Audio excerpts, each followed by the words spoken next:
Para sa ating mga balita, Iran may planong i-assassinate si Donald Trump. Dahil dito, US magdedeklara ng giyera laban sa Iran. At nakapaninindig balahibong torture video ng mga Hamas sa mga kapwa nila Muslim, inilabas ng IDF.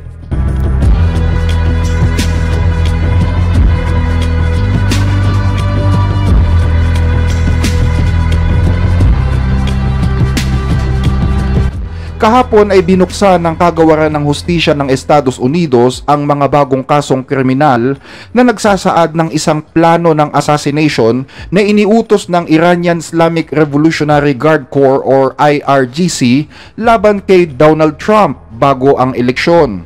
Ang bagong kasong ito na isinampa sa Southern District ng New York ay nagsasaad na nag-utos ang IRGC ng planong patayin si Trump bago ang eleksyon noong November 5. Inabisuhan si Trump ng mga opisyal ng US Intelligence noong Setyembre tungkol sa mga banta mula sa Iran laban sa kanyang buhay. Yan ay ayon sa kumpirmasyon ng kanyang mga campaign officials. Sinabi ni na Pangulong Joe Biden at Secretary of the State Antony Blinken sa Fox News noong Oktubre na itinuturing nilang pangunahing issue sa pambansang seguridad ang anumang banta laban kay President-elect Donald Trump.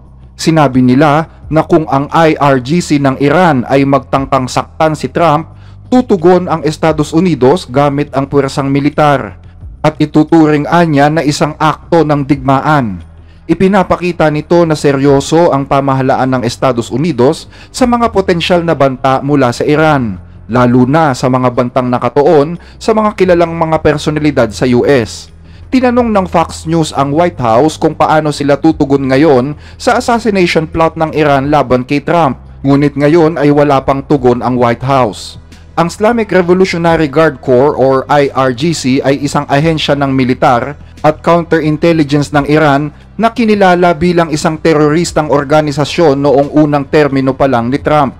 Target si Trump ng IRGC mula pa noong Enero 2020 matapos siyang mag-utos ng isang drone strike na pumatay naman kay Qasem Soleimani, ang komandante ng Iranian Quds Force.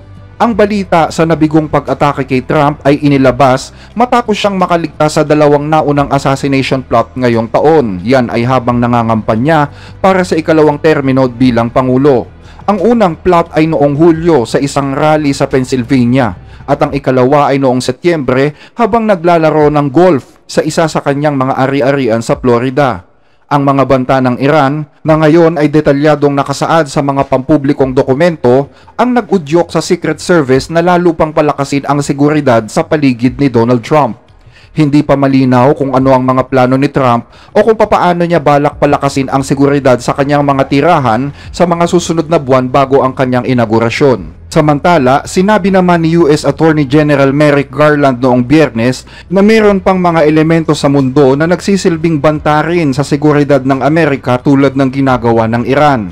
Idinagdag pa niya na hindi anya nila palalampasin ang mga masasamang balak ng rehimen sa Iran na ilagay sa panganib ang mga mamamayang Amerikano at ang pambansang seguridad ng Amerika. Kaugnay nito, nakilala naman ng mga prosecutors ang isang hindi pa pinapangalanang general ng IRGC bilang utak ng assassination plot laban kay Trump at siyang nag-utos umano sa suspect na si Farhad Shakeri upang subaybayan ang bawat kilos at patayin si Trump.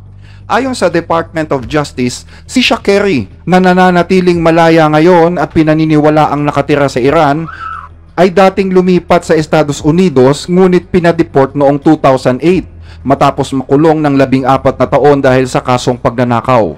Si Trump umano ang tinutukoy na victim number 4 ng suspect na si Shakeri.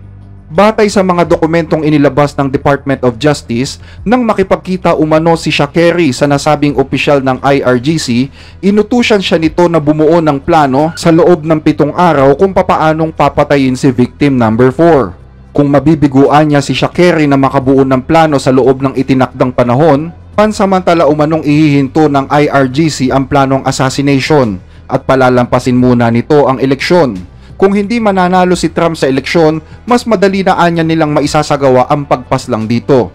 Kasabay nito, nadakip din ng otoridad ang dalawa pang individual na sina Carlyle Rivera mula sa Brooklyn at Jonathan Lodholt mula sa Staten Island Nasangkot naman sa pag-assassinate sa isang US-Iranian citizens na nakatira sa New York. Inalok umano siya ng IRGC ng halagang $500,000 sa pagpaslang sa kahit sino sa dalawang target na ito. Isa din anya si Shakeri sa mga napag-utusang pumatay ng ilang mga Hudyo sa bansang Sri Lanka. Sa ibang balita, isang footage ang inilabas ng IDF patungkol sa walang awang pag-torture na ginagawa ng mga Hamas sa pag-interrogate ng isang Palestinong sibilyan. Ang mga nakakagimbal na video ay nagpapakita ng mga lalaking bilanggo na may mga supot sa kanilang ulo, nakakadena sa sahig at sa kisame sa napakasakit na posisyon.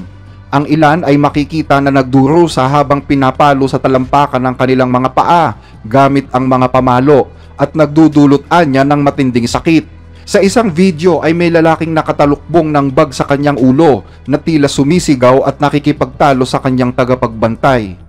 Ang mga nakakakilabot na pangyayaring ito ay tila na record ng CCTV camera nang hindi sinasadya sa loob mismo ng isang base militar ng Hamas sa hilagang Gaza na kamakailan lamang ay sinalakay ng mga tropang Israeli nitong nakaraang taon. Sinasabing natuklasan ang mga footage sa isa sa mga computers na nakuha mula sa isang abandonadong compound sa loob ng Jabalia Refugee Camp at hindi pa rin malinaw kung bakit nakagapos ang nasabing mga lalaki.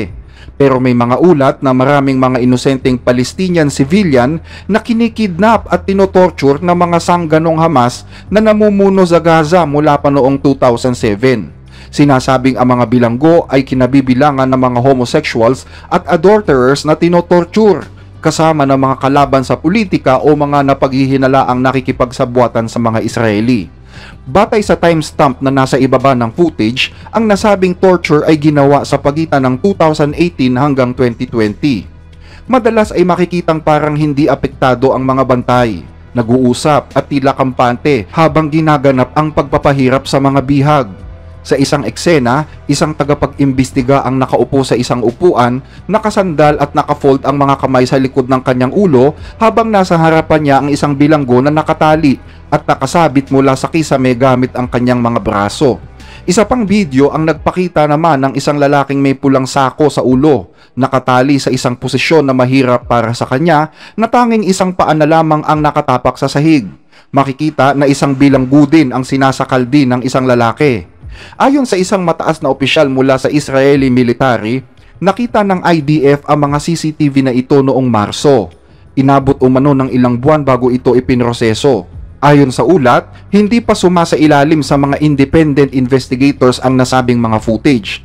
Pero matagal nang binabalaan ng mga human rights group ang publiko na may mga pang-aabusong ginagawa ang mga Hamas laban sa mga sibilyan sa Gaza. Isang ulat mula sa Amnesty International noong 2014 ang nagdetalye ng mga brutal na pagdukot, pagtorture at pagpatay ng Hamas sa kanilang sariling mga kababayan matapos ang huling digmaan sa pagitan ng Israel at Hamas. Marami sa kanila ay inakusahan ng pakikipagsabwatan sa Israel. Pinahirapan at pinatay din ng Hamas ang mga homosexual sa Gaza, kung saan ipinagbabawal ang third sex o LGBT. Marami sa kanila ang nagsaalang-alang ng kanilang buhay para lamang makatawid sa border papuntang Israel or Egypt bago maganap ang giyera. Isang lalaking nagngangalang Abdul naman ang nagkwento sa Israeli media kung papaano siya nabuhay sa takot sa Gaza matapos matuklasan ng Hamas na siya ay isa palang homosexual. Paulit-ulit umano siyang pinahirapan bago siya tumakas patungong Egypt. Sa isa pang kwento kaugnay sa torture na nakuhanan ng footage na nahanap ng IDF, sinabi ni Abdul sa I-24 News na ipinasok nila siya sa isang maliit na silid. Hindi nila anya pinatulog o pinapayagang magtungo sa banyo si Abdul at wala silang ibinibigay na pagkain. Pinahirapan din umano siya ng husto, minsan ay itinatali nila ang mga paa niya at binubugbog ng pamalo. Taon-taon, inaaresto nila si Abdul at pinahihirapan ng paulit-ulit sa parehong paraan. Pinasumpa din umano siya sa harap ng Quran na hindi magiging isang binabae, dagdag pa ni Abdul. Kamakailan ay isang lalaki naman na nagngangalang Hamza Hawidi, 27 anyos, ang naging biktima umano ng pagpapahirap ng Hamas na nagkwento sa The Mail kung papaano siyang inaresto dahil sa pagprotesta niya laban sa rehimen sa Gaza. Ayon kay Hamza, Papahirapan ka ng Hamas hanggang sa mawalan ka ng lakas at kailangan mong sabihin kung ano yung gusto nilang marinig. Nadididig din daw niya ang boses ng kanyang mga kasamahan na sumisigaw naman sa ibang mga kwarto. Isa pang accountant na nangangalang Mr. Howdy ang tumakas naman sa Gaza at sinabing pati siya ay minsan na ring dinala sa Jabalia noong 2019. Ayon sa kanya, kontrolado umano ng Hamas ang lahat. Pati ang laptop niya ay sapilitang kinuha at kwinestyon ang pakikipag-usap niya sa kanyang kasintahan. Ayon pa kay Mr. Howdy, ang pakikipagsabuatan sa Israel at ang pagiging homosekswal ang pinakamatindi dahil may katapatan niya itong parusang kamatayan. Mayroon pa umanong isang lalaki ang ikinulong dahil sa pagiging homosekswal. Kung ano-anong bagay daw ang ipinapasok sa kanya at tinotorture pa siya 3 beses isang linggo. Isang lalaki naman ang nagdanas ng 2 taong pangunguryente bago napatunayang inosente pala. Wala umanong abogado na pwedeng magtanggol sa mga bilanggo at wala rin alam ang mga pamilya ng mga ito kung ano ang nangyari sa kanila. Maswerte na nga lang daw si Mr. Howdy dahil binayaran ng kanyang pamilya ang kanyang kalayaan. Nakarating siya sa Europe mula nang tumakas siya papuntang Egyptian border noong nakaraang Setyembre ng taong ito. Pinagbantaan pa umanon ang kanyang pamilya na kung tatangkain niyang bumalik sa Gaza ay tiyak na papatayin na siya. Mahirap din daw anyang madetect kung sino ang asset ng ama sa hindi. Isa sa kanyang mga kaibigan ay pinilit daw na hiwalayan ang kanyang asawa dahil sa akusasyon ng pangangalo niya. Kaya't sa ngayon ay lalo daw anyang dumarami ang mga mamamayan sa Gaza na nagagalit sa Hamas. Pero wala din umano silang magawa dahil kontrolado ng Hamas ang media at hindi alam ng tao ang kanilang mga kwento. Karamihan sa mga tao doon ay naniniwalang lumalaban ang Hamas para sa kanilang kalayaan. Pero wala silang alam na maraming mga inosente pala ang pinapatay ng mga Hamas na kinikilala nilang bayani. Isang opisyal din ng Israeli intelligence ang nagsabi na ang leader ng Hamas na si Sinwar ay obsessed sa pagdakip ng mga taong pinaghihilala ang nakikipagsabuatan sa Israel. At sa pagtorture ay karaniwan nilang tinutunaw ang plastic sa balat ng biktima o kaya'y kinukuryente ito. Madalas ay kinakaladkad din sila habang nakatali sa sasakyan hanggang sa sila ay mamatay. At ang matindi paan niya ay hindi pinapayagan ang pamilya na bigyan sila ng maayos na libing at sa halip ay nilalagyan ang mga bangkay ng palatandaan na sila ay nakipagsabuatan sa Israel. Ayon sa Palestinian na si Ahmed Fawad Al-Khatib, miyembro ng Atlantic Council na nakabase sa US, ang torture ay pangunahing paraan ng pamumuno ng Hamas upang mapanatili ang mga tao sa kanilang kamay at takutin ang iba na nag-iisip magsalita laban sa kanila.